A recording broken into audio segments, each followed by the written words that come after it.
In this video, I will be sharing with you techniques that are used to overcome anxiety.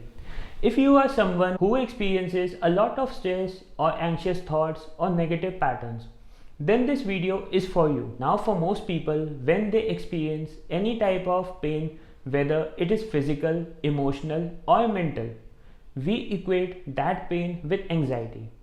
But a few months back, I was reading a post by author of Principles and founder of Bridgewater Associates, Mr. Ray Dalio, that changed this equation for me, and I want to share that with you. It says pain plus reflection equals progress.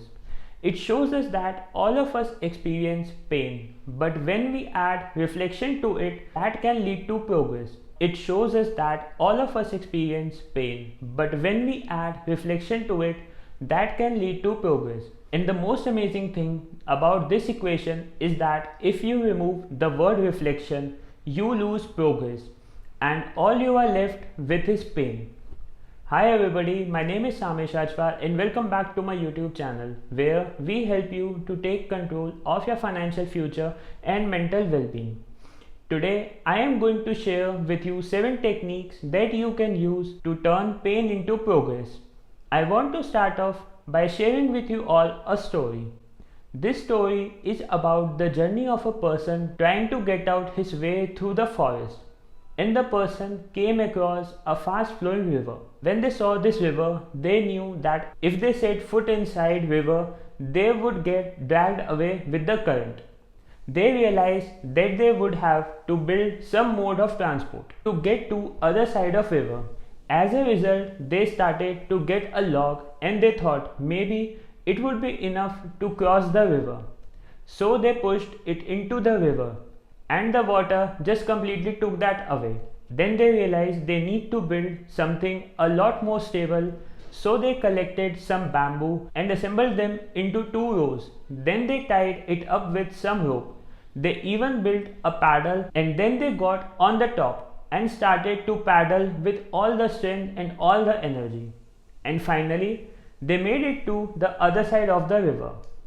The person thought that since this raft saved my life and is the reason that I am alive today, so they strapped it to their back and decided to take it with them. So they started to walk through the forest. After walking for a while, they realized it was difficult to maneuver because the raft was just getting stuck in between and making it difficult for them to keep moving.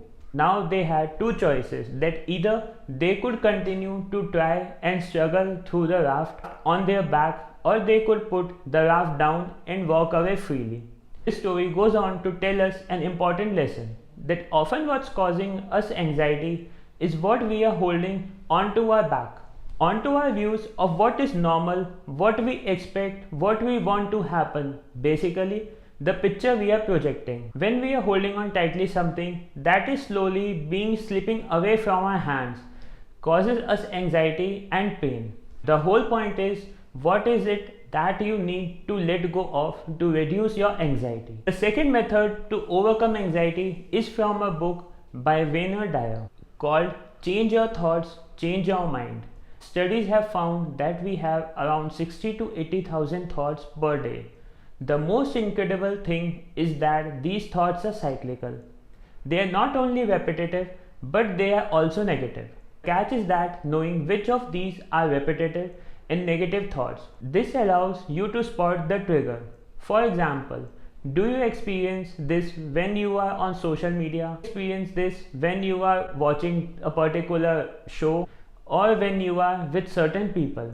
What we need to do is find that trigger and trace that trigger back to its root and reduce that anxiety in our lives. Often what we think is causing us anxiety is different from the root of where it started. It was Wayne Dyer who said, when we change the way we look at things, the things we look at change.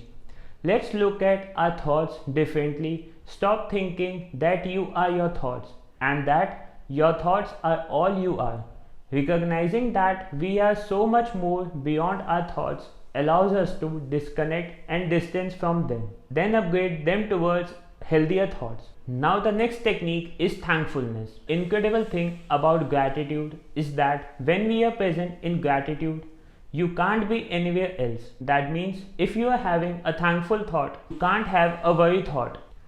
If you are having a grateful thought, you can't have an anxious thought.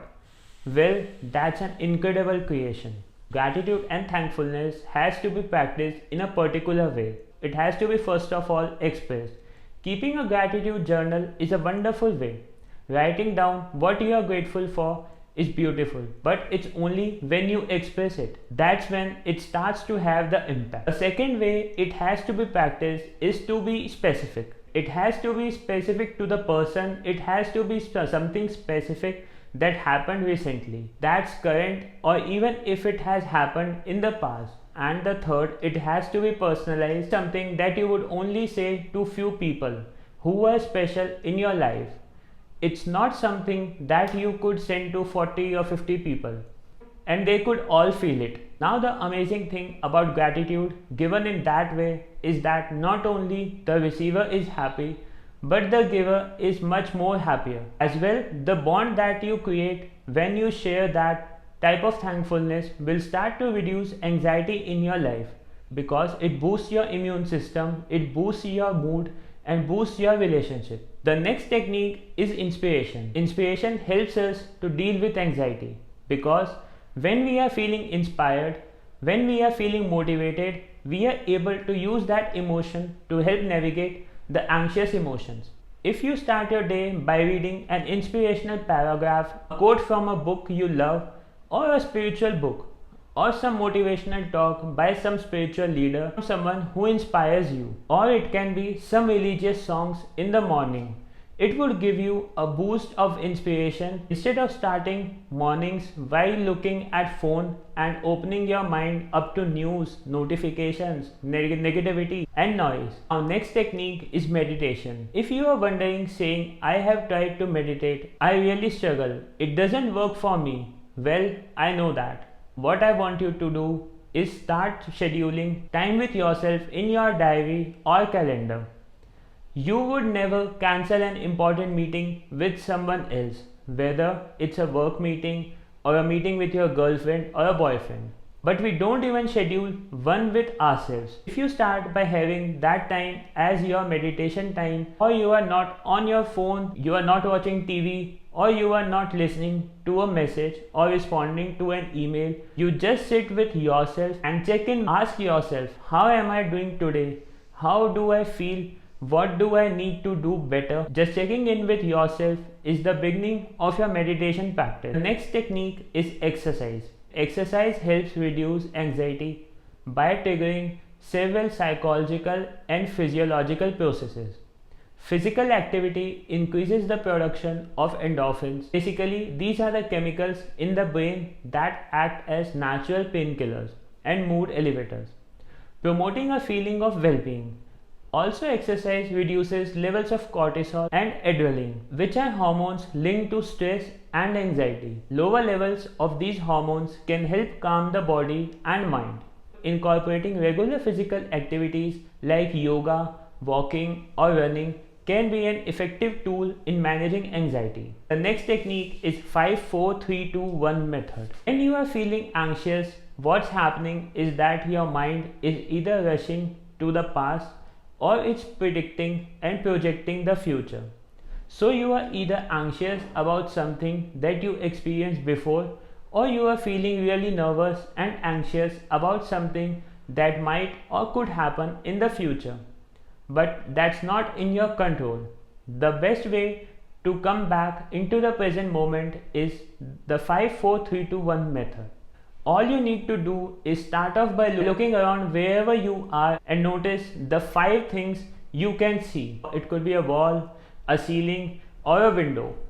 Next, focus on 4 things you can touch. It could be something you are wearing. Just try to feel its texture. Next, it's about 3 things you can hear. It could be nothing or sound of a clock tickling, or it could be a white noise.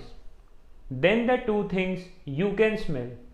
It could be scent you are wearing, or it could be possible there is a flower in the room. And then finally, the one thing you can taste. When you practice this, it brings you back into the present moment and helps you not focus on the anxiety but on taking action from exactly where you are. Anxiety is something that we all deal with. I hope that these techniques and methods will help you with your journey and relationship with anxiety. If you are new to my channel and like these kind of videos, kindly consider hitting that subscribe button, liking the video and sharing it with your friends. With that said, I will be seeing you in the next video. Signing off, Samesh Rajpal.